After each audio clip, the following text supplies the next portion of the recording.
Kings Island is an amusement park owned and operated by Cedar Fair, located in Mason, Ohio. The park has been widely acclaimed for its cleanliness, atmosphere, operations, and most importantly, its roller coasters. Home to 14 Scream Machines, Kings Island is one of the top 10 amusement parks in the world with the most roller coasters. And what an impressive lineup they have. Though none of the coasters here crack my top 25 favorites or anything, every single one has its place and accumulates one of the deepest collections that can be found anywhere in the world. From the most wooden roller coaster track at any one park to some of the largest steel coasters in the country, today I'll be unveiling my list of all 14 Kings Island coasters ranked from worst to best. Starting off this list at number 14 is the only coaster I did not get to rank here, but it's obvious it would have ranked at the bottom. This is the Great Pumpkin Coaster, which is an E&F Myler Jr. coaster. The ride's located in the park's Planet Snoopy section. It has a strict height limit, which prohibits teens and adults from riding. But with it being the smallest coaster in the park, it's pretty obvious it would have ranked at the bottom. At number 13 is Flying Ace Aerial Chase, a Vekoma suspended family coaster. This is the oldest iteration of this ride model from Vekoma, and it is by far the worst one as well. Before my experience riding this thing, I had experienced several of these hang and bangs as they're called, and they just are not executed well. The idea of a small scale invert is good, but somehow they managed to make this coaster rough, uncomfortable, and boring all at the same time. I'm sure the little ones will still be able to enjoy this ride, but as a coaster critic, I can't say I'm much of a fan. Number 12 is Woodstock Express, by far the park's best junior coaster. But I might be a little bit biased because this hardly classifies as a kid's ride. Woodstock Express, despite its small size, has a little bit of bite to it. You won't come up out of your seat or anything, but it's a zippy little wood coaster with a classic PTC layout. Though it isn't meant for my target audience, I still genuinely enjoy these little Woodstock Express coasters across the Cedar Fair chain. At number 11 is Backlot Stunt Coaster, a Premier Rides launch coaster. This is a cute little ride by Premier Rides that incorporates some genuinely thrilling elements. That first launch into the never-ending helix is actually pretty intense and can catch you off guard if you aren't expecting it. But my favorite part of the ride is when you come to a dead stop midway through the coaster only to be blasted by fire effects and gently launched into a pitch-dark spaghetti bolo track. Backlot Stunt Coaster is a great ride for families and my favorite of the 3 Backlot clones that exist in the Cedar Fair chain due to its ample effects. Breaking the top 10, we have Adventure Express. This is one of my favorite aerodynamics mine trains I've ridden. It's definitely a rough one, there's no denying that, but its layout is kind of crazy. There's some really abrupt lateral turns, maybe a couple pops of airtime, and it's a terrain coaster, so the lift hill actually comes at the end of the ride instead of the beginning. Speaking of the lift hill, you also have some impressive theming for a Cedar Fair ride, which is only expected to get even better after the coaster's makeover next season. When it comes to several Kings Island coasters, looks can be deceiving, and Adventure Express is certainly no exception. Number 9 is Flight of Fear, a Premier Rides LAM launching coaster. Despite this being a cloned ride found at Sister Park Kings Dominion, Flight of Fear is always a joy to experience. I'm a big fan of the ride's extraterrestrial theming, as well as its numerous intense elements in the pitch darkness. There are points where I think it loses a little bit of character, specifically once you hit the mid-course brake run, but when it gets going, it gets going. When it comes to the Flight of Fear coasters, I do also wish they were a little bit smoother, but other than that, they're pretty fun attractions overall. At number 8 is the classic Bat. The park's oldest inverted coaster, aka when the vehicle is situated beneath the track, doubles as a suspended coaster, aka when the vehicle sways side to side throughout the layout. And of all of the aero suspended coasters I've ridden, the Bat is probably my favorite one.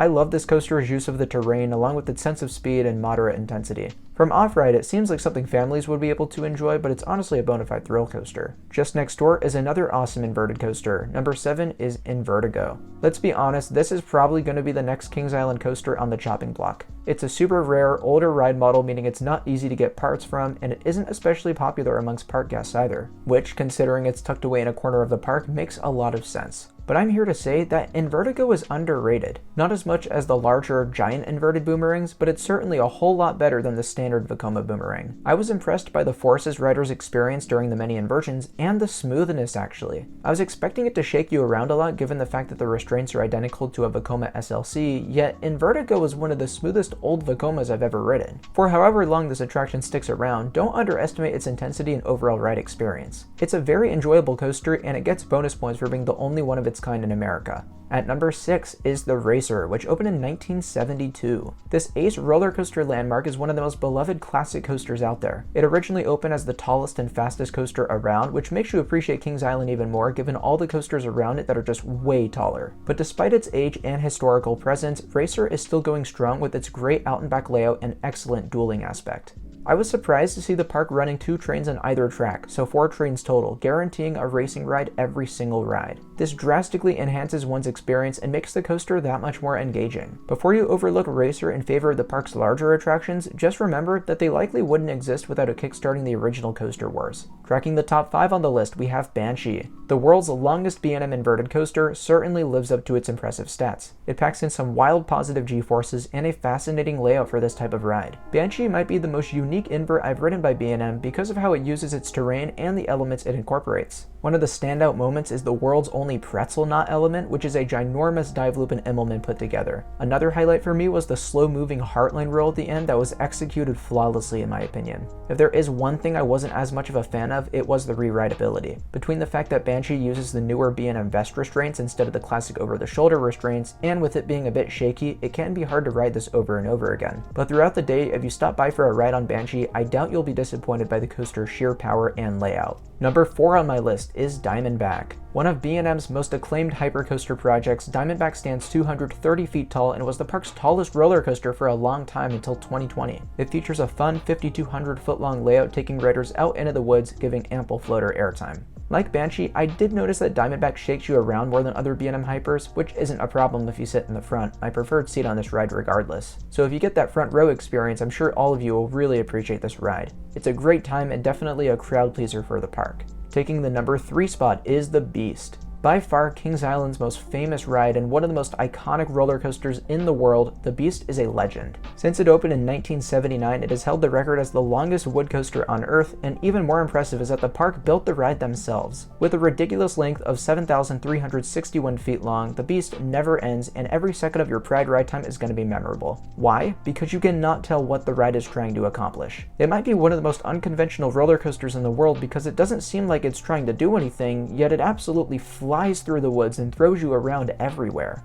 That's why going in, I wasn't sure how much I was going to like this ride. Even though it does have a rather legendary reputation, some don't like it so much, either because it's boring or it gives a rough ride. But personally, neither of these things were an issue for me. Another thing, do yourself a favor and visit the park at night because experiencing the Beast when you can't see a thing is one of the most unreal and comically hilarious rides you can get on a coaster. Now, where the Beast serves as the park's most iconic wood coaster, I'd argue that their most exciting wood coaster is number 2 on my list, Mystic Timbers. This wild GCI attraction opened in 2017 and offers a relentless out and back layout through the woods. When I first rode Mystic Timbers, I think I was a little underwhelmed because it didn't pack in the intensity I was expecting, but if anything, that just makes the ride more re-rideable. And who wouldn't want to re-ride a coaster filled with airtime moments, quick transitions, and terrain elements? It's just a really high quality wood coaster that also has its share of theming and ambiance. I think the average coaster enthusiast would have given this ride the top spot at Kings Island, but for me it was a no-brainer. Because where Mystic Timbers maybe left me slightly underwhelmed, my favorite coaster I experienced at Kings Island exceeded expectations, and that's Orion. Both the park's newest coaster and the park's tallest coaster, Orion is a spectacle both on and off ride. The 300-foot Giga Coaster towers above anything else in the park and offers a ride experience that more than lives up to its stats.